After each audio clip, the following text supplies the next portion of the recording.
welcome on a chilly day to a Podful of Saints on the 21st of January 2025. A very precise start, and we keep this going. Lee's there having a cup of tea. Evening, Lee.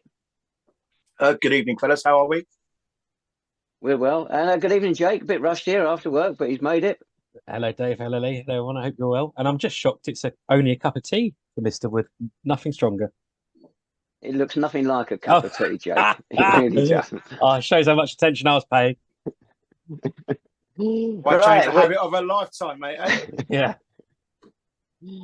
We have one game to look back on. Last Saturday's 1-1 draw with Torquay United at Clarence Park. And one game to preview, Saturday's trip to Salisbury, our first visit to the Ray Mack Stadium, or whatever it's called these days.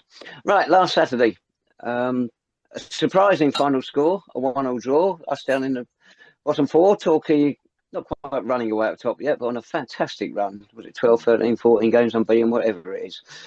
But we surprised them, didn't we? That first half, I thought we competed really well. We worked hard throughout the game. We got that early goal with Harrison Smith, only our second goal in the first half of the past 8 games.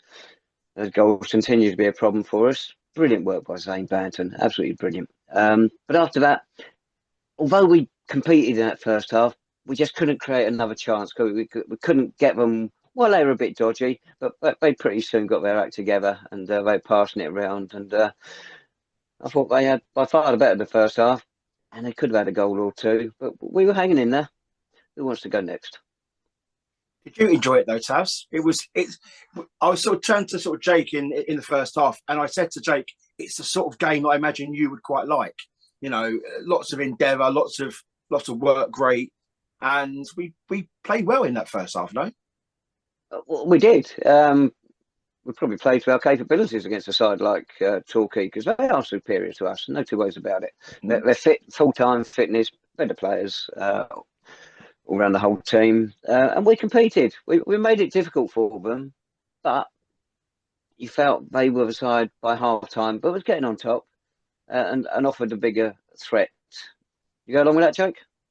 Yeah, I do. I think first half, we were decent. You know, in recent months, I'd say the whole season really, we've struggled to have any coherent good performances that have actually managed to get fans behind the team. And I thought we saw that first half. It wasn't amazing. It wasn't Barcelona-like. It wasn't peak knobby ball, if there ever was a peak. I think some people think there was.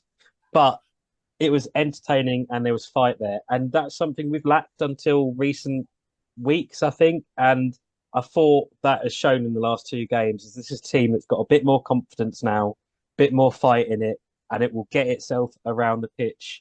And that's working for me. And I think you saw that in the support on Saturday from the fans. The fans just need that in this sort of fight that we're in at the minute. What about you, Lee? We got that early goal. We thought we sort of offered a bit more, but couldn't build on it. Did you think we could get a second?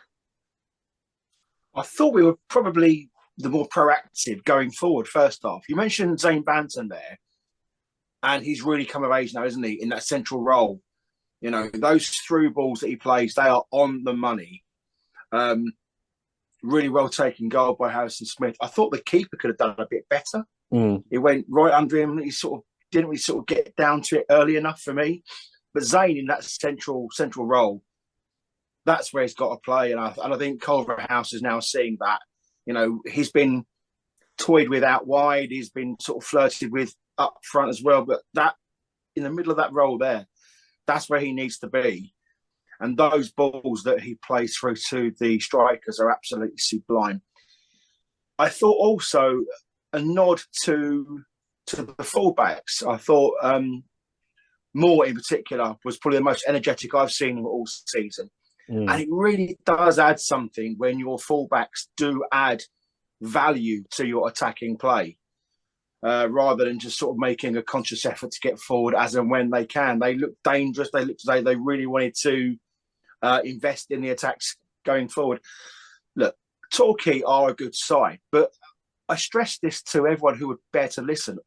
I thought we were going to be. I thought we could match them. I think Bournemouth are the best side that I've seen this season, but Torquay aren't too far behind. They're not runaway leaders by any stretch. And you know what? Their manager, I thought his post-match comments after the game were a bit disrespectful. He claimed they could have had 6 or 7. First half, I thought we held our own, more than held our own, and we could have had a second goal. And we did get a second goal then. Look, they had their chances as well, right? Johnson was quite fortuitous. I think we were quite fortuitous as a team on Saturday. But I think first half shows you just how far we've come in a relatively short space of time under Ian Culverhouse. But Paul Watson, in his interview, yeah, he certainly said, was it 6, 7, 8, what they should have had, and he was well miffed that they didn't get them. And I thought that was a bit harsh. But when you watch the highlights, I thought Torquay should have won. The chances they had overall, they should have won. But watch the highlights, and my God, they should have had at least 5. As well as we played, as well as we battled, anybody like our stupid, sorry, I won't say stupid, nearly did. Our Twitter feed said, a deserved point. No, that's absolute nonsense. Luck was on our side. You said fortuitously. The ball hit the crossbar in that second half, bounced along it. Jordan Young, he's finished it. He scored a penalty. That was fortuitous. We'll come to that in a minute. And he had so many other chances. He could have added a lot more. We got 2 off the line. Michael Johnson, a couple of saves. James Hammond in the other goal. Greeview, at first goal, our only goal. He should have, well, it looked like he should have done better with that. His only other one out to deal with was a wonderful half volley by James Claridge in the second half. It dipped suddenly, and the keeper did well to backpedal and tip it over the top. That was the only other save we had to make. So to say we could have had more goals, they contained us well. Yeah. Go on, Jake. Go on. No, I think they did, didn't they, second half? And I said to someone at half time, this second half's going to be very different because Torquay will hit the gas. And they did straight away. They made 2 changes. That changed their shape and it worked well, didn't it? And we have to give Torquay plaudits in the sense of they've improved a lot since we went down to their place earlier in the season. I thought you can see where Paul Watton's working well there. But they've got a good team there. By all accounts, they've still got a pretty big budget for the division they're in. And so it's no real surprise, and they're full time. But it was just nice to see us have a bit of luck as well. This season, we've not really had any this season, have we? To be honest, we've had a lot of moments where it's all just falling apart. But I think that City team on another day, after that penalty, just collapses and just falls apart like we did at Bournemouth. Whereas we didn't on Saturday. There is something there to build upon. Really nice to see. We had a little spell in the second half where we had the ball and maybe could have been. I think there's 1 or 2 times where we probably should have turned or played a slightly better ball forward as Torquay looked to go on and try and win it themselves. But, it was just nice to see us pick up a point. It was undeserved, but I don't mind that. We're in a position where we need points, however they come at the minute. The penalty was interesting, wasn't it? It was quite a soft one, James Claridge, but on our highlights, I think you can see he caught the player's leg. And the referee probably got it right. Sometimes might not got it, but I think he probably got it right, just about. But the penalty, Cody Cook normally takes them. He scored 3 this season. He's our top scorer in the league. I think he's got 10. But he didn't take it. Obviously, he knew Michael Johnson was in goal, knows Michael's got a good record, and he missed one against him in February 2022. He actually put it wide down the park when he's playing for Bath City. So you think maybe he gave it to Jordan Young. We don't know anything about him as a penalty taker. He stuck it straight down the middle. He gambled in that respect, and he got away with it. And maybe that's shrewd thinking on their part. What about the penalty itself? Did you 2 agree with it? I thought the reaction of our players told you everything you really needed to know. I mean, look, the Torquay player was almost on his way out, wasn't he? And I don't know whether the challenge needed to be made. But then again, if he doesn't make it and a Torquay player crosses the ball, you're looking at Claridge there, aren't you? It's a difficult one, but that was the catalyst for them really to sort of kick on. Penalties, I mean, they are a lottery, but we always have a chance with MJ in goal, don't we? One thing I'd like to pick up actually on something that Jake said earlier on is that Torquay are a better side since we played them, but so are we. And you did sort of touch upon that capitulation at Bournemouth, but also Aveley, And I think it said a lot about what I was really pleased with was our character in the second half. Savs, you're absolutely spot on. They should have won. They probably could have won. They had chance after chance, but we are the instigators of our own fate, right? So the matter is that they didn't take any of their chances. And One thing I did absolutely love was the fact we kept running and we kept creating chances. It wasn't a case of the fact we were just camped out on the edge of our box, waiting for the inevitable to happen. You know, I thought Bendel put in a massive shift in the middle of the park there. He was tenacious, really running about. And I think what you're seeing is the product of Ian Culverhouse getting young, fit players now, where we can still stretch and we can still make those advances even when we are under the cosh. It wasn't always pretty, don't get me wrong, but we still had chances. We didn't capitulate. We showed character. We stuck to a shape of sorts, you know, but Torquay are a good side. You cannot emphasize enough just how good a side this are. These could be playing in the league above this time next year. And the fact is, we're out. We've got loan players coming in. We haven't really got a settled side. We've got in all intents and purposes, a young sort of manager at this club. So look, it's a point. I'll take it. But I tell you what, fellas, don't underestimate the endeavour and fight and passion those players put in, because we are proud of that. And I think that showed in terms of the voices on those terraces come 5 o'clock. I think that's what everybody picked up on Saturday, the way we did fight all the way. Yeah. It did work hard, which you want to see every game, and you should be able to take it for granted every game.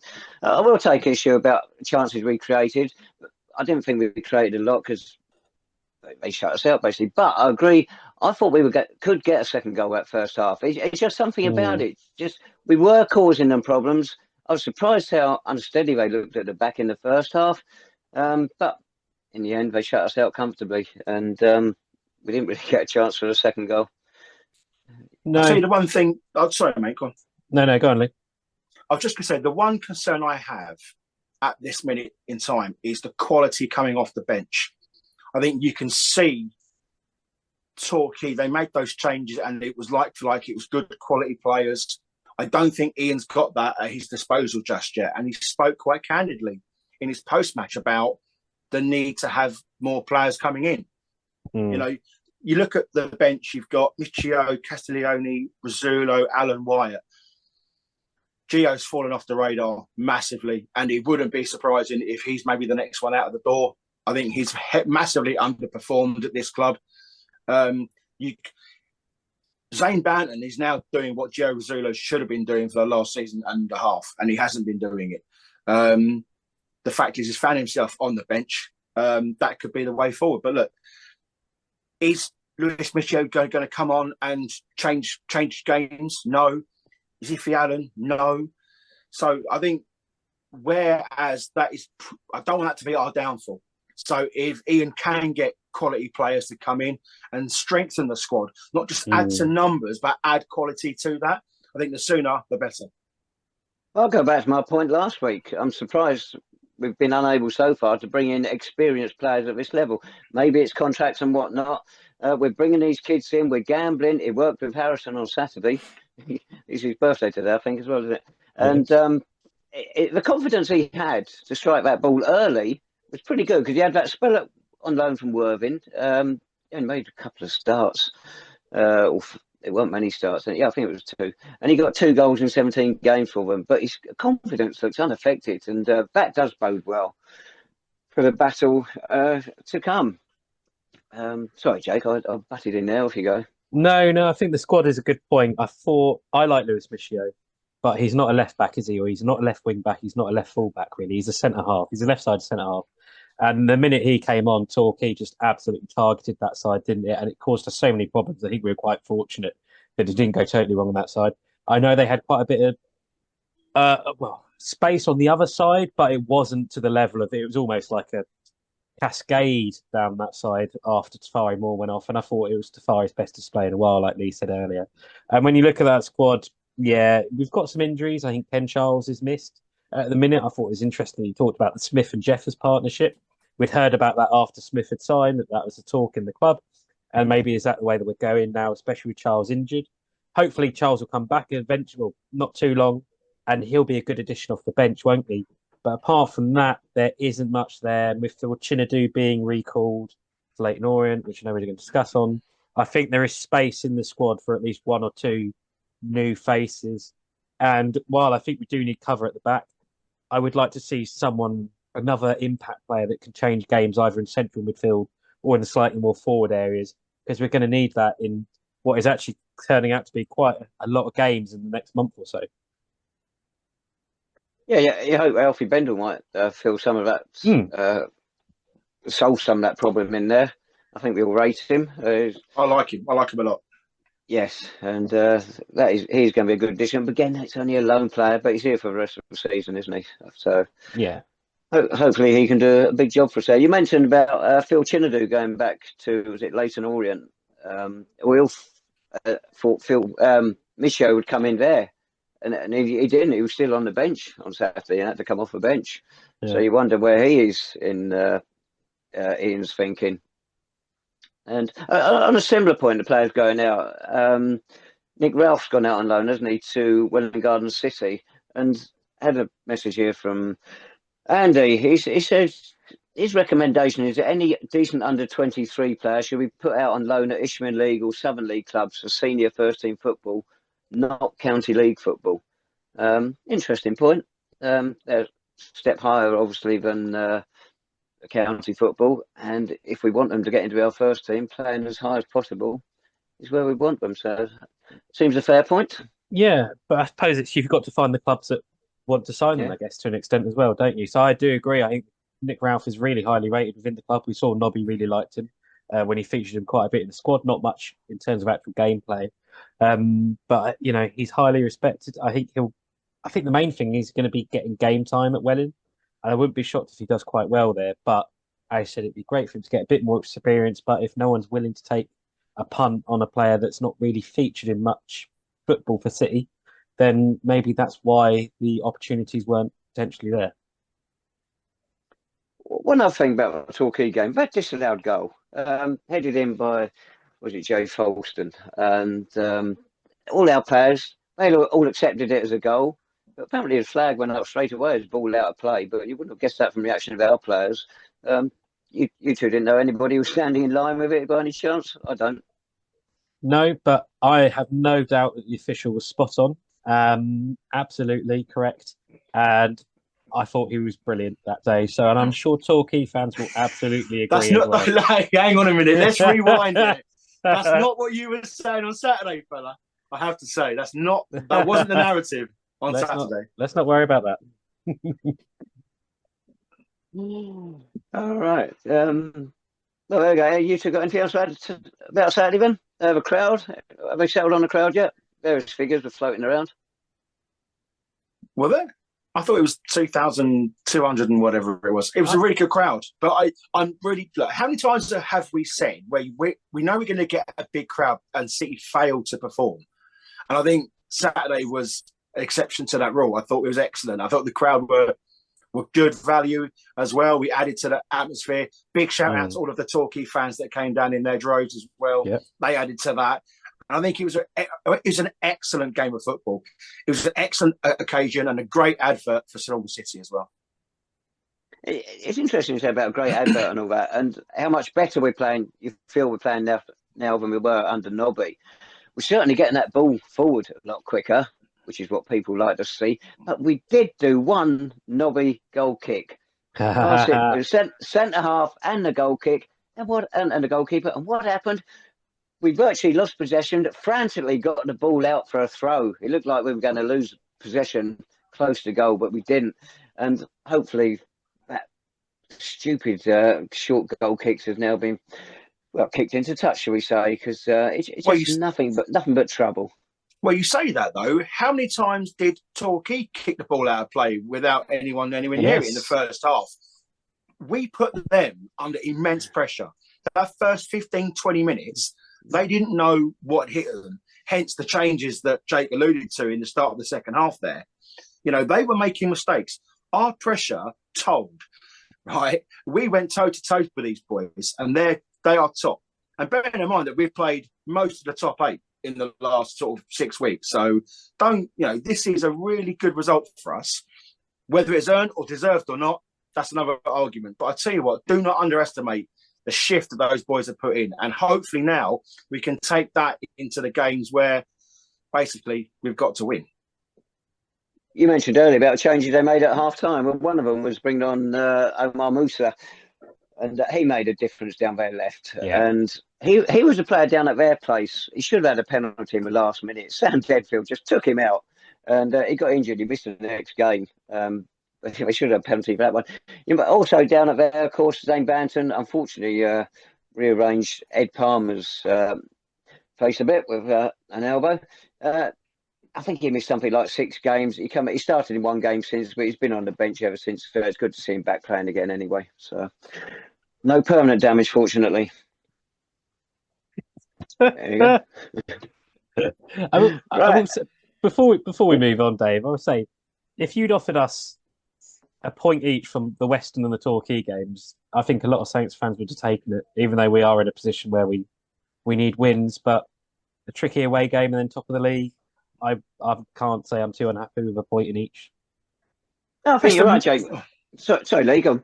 No, sorry, but it's the manner, fellas, isn't it? Yes. We can say this, but the thing is, we've played 7 of the top 8. It's the manner in which we're getting these points. It's something now that, quite frankly, without speaking out of sort of turn, doesn't happen under the previous manager. The manager in this season, that real passion and that understanding of the game and how to approach teams like this. There's Torquay a big, fast, physical side, and we had to match them, and we did for large periods of that game. All right, we got our arse handed to us in the second half, but we were still in the game. We're still in the game, and I think, yeah, okay, you're sort of talking about would you have taken a point? Of course, but ultimately, it's the way we went about getting that point in the first place, which really should please us. Yeah. Yeah, the Western Supermare, of course, they were on a dreadful run, and they didn't look great when we played them. It took it, to 9 games without a win for them, and you could only see them going one way. But then they go and win 3-1 away to Dorking. Exactly. The result. Yeah. So they got it in them, but they hit it well when we played them. But another question that's come in, showing how good these 2 points are. Our points tally, 19 points from 26 games. Our lowest record for 46 years, which is pretty damning indictment. And that year we were saved from relegation from the Isthmian League because of the merger at Leytonstone-Ilford. I think Southall were the only club to go down that year. So a question that's come in, at what point does a point become not enough? To me, we're already at that stage. I thought the question was going to be which 2 clubs are we hoping will merge to save us? I think in the context of the fixtures, I think the next 3 or 4 games, I think a point in a lot of those games wouldn't be enough, unfortunately. I think, like Lee said earlier or hinted at, we're now reaching the run of fixtures where it has to be, we're looking at maximum points almost every game to try and save ourselves. We don't want to put the pressure on the lads too much, but just we've got out these really tough games now, and we've got a run of games over the next month or so. There's a lot of potential there to win. So I think in the last 2 games, I think a point probably was enough in both of them in the sense of who we're playing and the way we played. But moving forward now, we are running out of time. We're running out of games, but we've got winnable games on paper anyway. We know football isn't at all, and I love that cliche, but we have an opportunity. Yeah, a point from Torquay is definitely a bonus. Yeah. No 2 ways about that. It didn't do a lot for us because Salisbury won. And Salisbury tonight are at home to Farnborough when we finish on here. If they win that, well, they then go 13 points clear of us. And you think that's uncatchable. So we've got to hope Farnborough do us a favour tonight. And then we go to Salisbury on Saturday. A draw for them is fine. It keeps them, even if they lose tonight, that keep them 10 points above us. So they'll be okay with that. That's quite a comfortable margin. We've got to go there to win Saturday. Undoubtedly, but I think this is it though, isn't it? There's 2 methods of thought here. We either just play the game that's up next, focus on that, because if we start looking too far ahead, because we can now go into we've got 2 games in hand over Welling, we've still got to play well, and you start getting yourself into such a tiz, you murky the water. What we need to do, and I'm sure Ian and Basil will have the fellas looking at this, is just play the game that's there in front of you. Next up, we cannot have any more slip-ups, especially against sides in and around us. Salisbury, yeah, okay. There's no real pressure on them, and I'm not entirely sure there's any. There's a different type of pressure on us. We know our role, and it's. I think, given the outlay of performances since Ian and Bazza have come in, you've got to look at the Salisbury game and the Welling games and the upcoming games. You've got to have confidence in the lads, and especially if we can get some quality players addition to the squad as well, it might hold us in good stead. Salisbury, their game tonight and us on Saturday, they could pretty much cement their place in National League South next season with a win and a draw, say. But if they get 2 defeats, psychologically, that's a massive blow. And that gap with us is closing. But I still think the team to catch is Welling United. They've got big financial problems. They are the one who look most likely to drop into the bottom 4. I don't see Bath City doing it. Salisbury, the other one we may catch. But the number of clubs there to be caught is diminishing, isn't it? Well, yeah. I mean, we talked about this when Bazza and Culverhouse were appointed, weren't we? They've taken over a mess that wasn't of their doing, and they've got a big job on their hands. And it still is a big job because of when they're appointed and the run of fixtures they were provided to try and save us with. We're out of that run now, and now it's, we've just got to do our own job. We sort of said last week, we can't really worry about what other clubs are doing because we're not picking up wins. If we can now start picking up 2 or 3 wins on the bounce, and it's worth mentioning, I think it's sort of under the radar for a lot of fans, but we've got Tonbridge at home next Tuesday as well, don't we? Which is another game straight on the back of it. They are just outside the playoff place, 7 points outside the playoff places. And then you go to Hampton and Welling. So you've got 4 games in the next 2 weeks. If you can pick up, I dread to say how many wins, but if you can pick up a few there, then you keep yourself alive, don't you? Sort of hanging on to the coattails of the teams above. And worth mentioning as well that we do have a couple of games in hand on Welling, and then we face them as well. So, yeah, it's tricky, isn't it? I don't envy. Well, I do envy everyone else because I'd rather not be where we are. No, as I said last week, statistically and historically, we're brown bread. We're as good as down. But it doesn't feel like that, does it? It does feel like we're still very much in the fight. And you got a stat for us, Tavs? You got a juicy stat, mate? Yes. I've given you some already. How many more do you want? Well, Salisbury, and go with them. Unbeaten in the last 4 games in the league, before tonight, obviously. Not let a goal in the last 3. We can make that 4 for them. Salisbury at home was the only league game in which we scored more than once in the second half this season. I mean, it's outrageous. It's terrible statistics, isn't it? And only twice this season have we scored more than once in the first half. Every figure's just damning all the time, isn't it? And it all explains why we are where we are. These aren't cheering me up, Dave. Yeah, they're stats, but they're not juicy, are they? You know what I mean? I was after a little bit more. Yeah. I mean, Dave, you are right. Statistically, we are brown bread, as you said, probably, but there's still 20 games to go, isn't that? Is a lot of football. That's a huge amount of football. That's a lot of points still available. And I think if there's any management team that can get us out of this, it is the management team that we've appointed and how we're playing at, the last couple of games at least. I'm going to say this now. I don't share your fellas' pessimism, I've got to say. Yes, okay, we've got to make up that gap first. And it starts on Saturday. But as you say, Jacob, 20 games, mate. Yeah. You know what I mean? 20 games of football. Let's just focus on what we've got to do. And then hopefully over the course of time, we can factor in, points and games in hand and all that sort of schnitzel. So let's just focus, win games of football. That is our job. Crack on. I tried reading on the Salisbury site report of their last game, and I gave it after about 3 words, I think. But on a similar point, Ray Stanton's been in touch, Jake, and he wants to just ask you a question. He doesn't think you're an idiot. We can decide that ourselves. He asked who gives the star rating for games in the non-league paper reports. Is it the chap who does the reports? I can neither confirm nor deny. You'll have to speak to my representatives. Sometimes I will often suggest a player, and often the NLP will change it to suit them. So I think I saw the NLP's team of the week that looked quite. Forget that. The number of stars you gave a game. Stop trying to get out of it. You gave it 3 stars, apparently. And yet we've been eulogising over what a good game it was. I thought it was an interesting game, but maybe it needed a few more goals in it for my liking. So hey, And I'm going to stand up for you here, Jacob. Tabs, considering the amount of shite he's had to sort of sit through all season, 3 stars, mate, is about as good as you're going to get, mate. I think 3 is about right, actually. Probably 3.5 or so, because well, from our point of view, it lacked goalmouth activity as hard as we tried, but there's certainly plenty going on at the other end. Anyway, I've given him your number, Jake. Right. Thank you. Should we do a prediction for Saturday? I think rain and wind seems to be the strongest prediction at the moment. How did the predictions go last Saturday? We don't need to dwell on that. It could have been any of those, couldn't it? Any of our 3, it could have been any of those.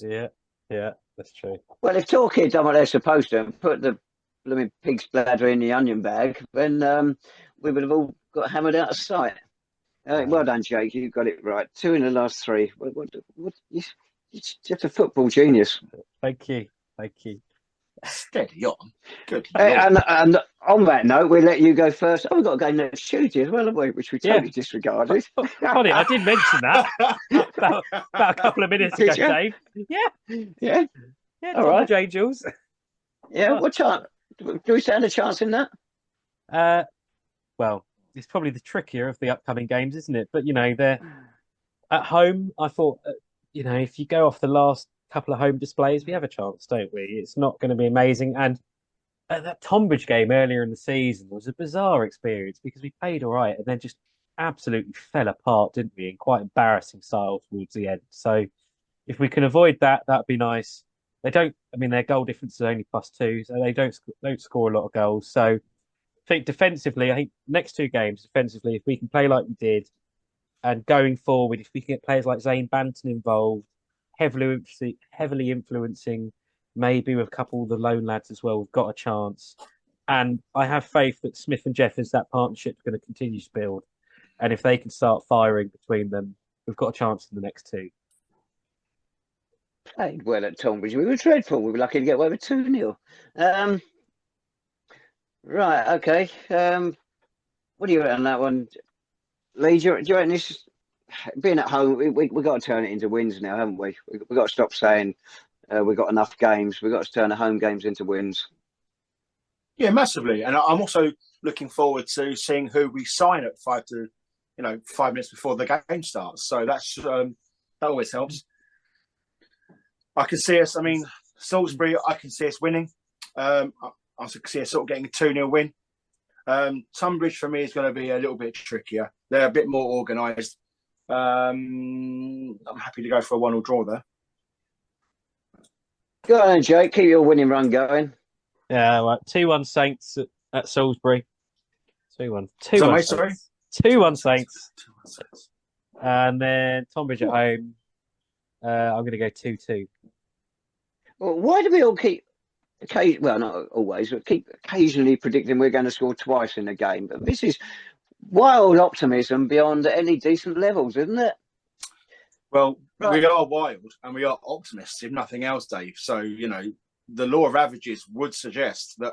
But also, on a serious note, I think Ian sort of touched upon this in his post-match after the Torquay game. They're working on the combination of Jeffers and Harrison Smith, probably because he got nothing else. And I thought he looked okay. There were moves. I thought Harrison Smith's movement in the first half, in particular, was really, really good. And Sean, just look, it's not been a great season for Sean. There's no sugarcoating it. But I think what you're seeing now is value to the team overall. We'd love him to score more goals and do whatever he does. Yeah, of course. And we saw like Worthing a way that he can always sort of pop up with the odd goal. But the fact of the matter is that we have the ability to score goals. We have good players. It's just a matter of getting. Look, Ian had to address one or the other, right? He looked at addressing the defence first because he is a defender, right? And you got to start from that upwards. I think what he's done with the defence in a relatively short space of time has been fantastic. He's made us solid. He's made us compact. He's made us, I wouldn't say hard to beat, but certainly a lot more flexible and determined than previous defensive setups. So look, it is hard. Goals, we've got to score more goals because goals wins games, right? But with Sean Jeffers in there, you got the youth and endeavour of Harrison Smith. You got Zane Banton. If he can keep up that form in the middle of the park as well, putting in those through balls, it's got to come good sooner or later, fellas, right? Talking of Sean's goals, one of them, of course, was our third goal in that home game against Salisbury. Miles offside, should never have stood. And that's one of the rare times where we scored more than 1.5. They were 4-0 up, basically because we were just so poor that day. They did what they had to do, but we still could have saved it unbelievably. They're on a decent run now. I think we might be able to get a 1-1 draw. And I'll probably go the same again. Oh, no, I can't go the same. You've gone 1-1 for Tuesday. So I'll go for 0-0 on Tuesday. 2 draws. Not good enough, Dave. Not good It's enough. not good enough. No, he wins, mate. We'd be better off. We'd better off losing one, winning one. 2 draws, no help to us at all. I'll take that. Why not? Yeah. Yeah. And the win has to be against Salisbury to stop them getting away. Obviously. Not against Tunbridge. Obviously. What about Good. 6 points? 6 points would be nice. Be fantastic, wouldn't it? Or that. Hey, that's very positive. Hey, I think there'll be plenty of Saints fans travelling down to Salisbury on Saturday as well. So I think there's going to be good support down there, which would be great to see. Dave, Tabs, listen, mate, you got to come on the party train at some point. Oh my Join God. Jacob and I. It's going to be great. Leave the dungeon van at home. It'd be fantastic. Come on the party train. It's going to be great. We'll look after you. That's a bit what worries me. You look after me. That phrase, more than anything. Okay. Hey, well, look, all I would say is that if Jake isn't driving the train, he won't crash, mate. So that's a good start, right? Thank you. Ah, dear. Right. Should we end this nonsense? I don't think Jake was driving that time. We had a little to do on the way back from Chelmsford, really, No, Jake. But he distracted you. He distracted you. That was the first. Yeah. Right. Anyway, there we go. Thank you all very much for watching and listening and replying to us on social media as always. Podful of Saints, email below. And we will speak to you again next week after the Saints. Well, after the Saints 2 games. So midweek next week, we'll speak to you. Hopefully we do something. Let's keep the faith. Come on, boys. Come on, you Saints. Bye-bye, everyone.